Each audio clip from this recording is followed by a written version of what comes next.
Now in its 27th year, the GUNSTON 500 is one of the longest running surf contests in professional surfing history. But how is it seen through the eyes of the surfing community?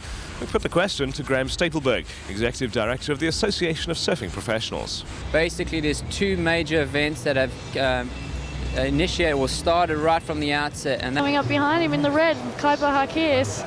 Big snap off the top, works his way over the foam again. Nice off the bottom, off the top combination from Kaipo. Another closeout maneuver and just able to get another one. Kelly Slater, a nice roundhouse cut back into the foam, works his board over the foam again, around the section, over the foam again.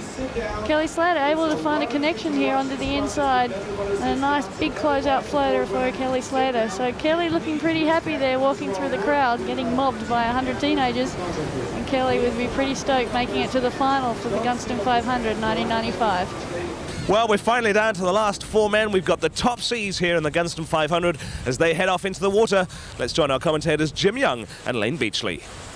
Well, Lane, I'll tell you, our Australian-American rivalry really happened. We have three Americans in the final, one Australian. We'll have to wait and see what happens as Red up and riding. Well, here we see the Australian, Shane Powell, currently second in the world. Nice big snap off the top there. He's working his way through this bumpy flat section here, and this wave's just going to fade out on him. He doesn't look too pleased with that at all. And now wide up and riding out the back. This is Todd Holland from Florida, working this one on through. Nice turn there up off the top for Todd. Bit of a redirectional change, and you see the power there as it works this one on through. I'll tell you, some exciting surfing happening here, the final of the GUNSTON 500. You see out the back now, Kelly Slater, the American world champion. Big snap, working his way through this section. Another snap, trying to maintain his speed. Flicking his board around, keeping it moving, smack off the top, working around this section, cut back into the foam, staying next to that Powell pocket of the wave, working his way through this deck section here, off the foam, trying to get around the section to another piece of foam. There he goes, rebounding. Oh, Kelly Slater, rail-to-rail surfing. No wonder he's the world champion.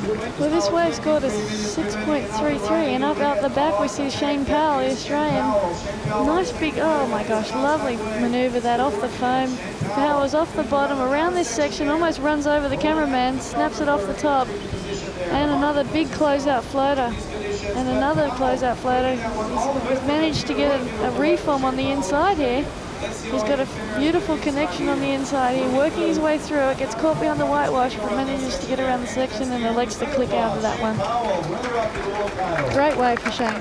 Absolutely, you can see some great scores coming through. The judges like that one. And we see out the back, Kaipo Hakias, oh, beautiful roller coasting floater around the section, snaps it off the top, works his way through this section, almost runs over that cameraman again, over the foam, nice floater, and roundhouse cut back into the foam, almost falls over but maintains it, lies back onto his board, working his way through this section. He's obviously going for distance, keeps going, keeps pushing his board around this section, gets an open face and a big closeout Rio for Kaipo. That's a great wave. Kaipo Hakias, the Hawaiian contingency, looking strong. He worked it through the quarterfinals and into the semifinals. He's rewarded by being in the finals here of the GUNSTON 500. An exceptional surfer. The crowd's loving it. You can see him down on the beach. There is no it's standing room only on the beach as we have a look back at that wave. Okay, this beautiful roller coasting floater helped Kaipo get around this section that he almost would have got caught behind, no doubt. Well, Powell's off the bottom, snaps it off the top. In yellow, Kelly Slater, the current men's world champion. Nice big snap off the top. Oh my goodness, that's uncharacteristic of Kelly. He's usually super glued to his board. He absolutely is. I'll tell you, he can throw aerials, he can do 360s. It's really not like Kelly to throw it off the top like that and catch a rail.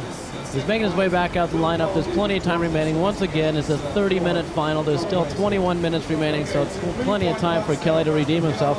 Let's have a look at that one. Well, he powers off the bottom and does a beautiful snap off the top there. Gets his power, just maybe tries to go up a bit too early and comes down with the whitewash and comes unstuck, which is unfortunate for Kelly. Only scores a 3.17, so he'll be looking for a better wave to eliminate that one out of his four scoring rides. Current standings have Shane Powell in the lead. He's in red, followed up by black Kaipo Hakias. Hakias needs a 3.84 to win this event. Meanwhile, Slater in third, needing a 2.84 to win the contest. Todd Holland and White needing a 3.67. Once again, competitors are being judged on the top four waves, and there's a look at the scores at the moment. And it looks like, here we go, Shane Powell having a go. Shane Powell scratching into this wave. Nice big roundhouse cut back into the foam. wind's really playing havoc with these waves, but Shane Powell's just snapping off the top, working his way through these sections. Oh, big close-up, snap on that wave just then. Working his way through this dead section, bounces off the foam, trying to maintain his speed. And out the back, that was a big floating re-entry from Todd Holland. Gets caught up in the whitewash, which is unfortunate for Todd. And here we see the replay of Shane Powell's wave. Works his way around that section. Big roundhouse cut back into the foam, maintaining speed coming off the foam. Coming around, snapping off the foam. Works his way around the section. He's trying to maintain his speed. Snaps off the foam, almost pops all the 3 fins out. Brings his board around this section. He's just maintaining his speed, staying in that power pocket. He's been lucky to pick up waves that have had an open face, so Shane Powell's pretty happy with that wave.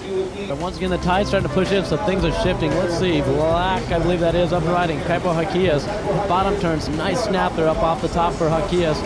Wave not cooperating too much there for him, you can see. Is trying to make it to some open face to score those big points, but couldn't quite do it. He's making his way back out to the lineup. Well, that would have been a great wave if it had opened up a little bit more. He only scored a 3.33, which is actually a good score as we see here on the replay. He gets a lot of speed off the takeoff, works his way around it, and then goes up and smacks that lip and just gets caught behind the whitewash. And 3.33 is quite a good score for one maneuver, so the judges were quite impressed with that.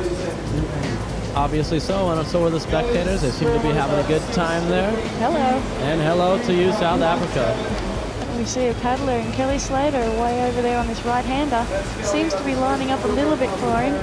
Big roundhouse cut back into the foam. He's done 2 strong maneuvers. Another big snap off the top. And Kelly's just been able to pick these waves with the wall on it. Another big snap off the foam. Roundhouse has changed his direction, goes left now. The wave is offering him a bit more face going towards the left. Working his board, trying to maintain speed. Get a couple more maneuvers in there, but the wave's just not cooperating. Goes one more closeout off the top there, and that's a good wave for Kelly. He'll be happy with that. Absolutely. Kelly Slater, the crowd's just loving him. They're all applauding him. He's just gone out there and proven why he's world champion. We're down to 45 seconds. I'll tell you, a 30-minute final drawing to a close quickly. Goodness, how time flies. We'll have to wait and see possibly a wave rolling through here for the wave magnet, Kelly Slater, but it does look like the Australian wants to put a little salt in my wound. Go Pally. Oh, beautiful snap. Almost lands on that damn cameraman again. He's working his way through the inside here. Hopefully this wave will open up for him so they'll capitalise his lead. Oh, big snap on off the top there. Working way through the inside section. Looks like he's going to get a connection. Another big snap. Changes direction, goes left, off the foam again. And Kelly Slater's out there behind him. Shane Powell's turning around, watching him, hoping it's not going to be enough for him. Oh, what an exciting clinch to this final. 3, 2, 1. Oh, fantastic. The GUNSTON 500 final Pally's drawing to a close. What a fantastic final that was, Jim. I'll tell you what, I had a blast up here with you, Lane. The GUNSTON 500 final drawing to a close. We're going to jump on back over to Jason in the studios. So a great result and a fantastic way to finish 10 days of incredible action and excitement here at Ocean Action. The GUNSTON 500 has seen plenty of thrills, spills, disappointment for some, but definitely jubilation for others. Until next year, from the GUNSTON 500 and Durban's North Beach, I'm Jason Roberts. Bye-bye.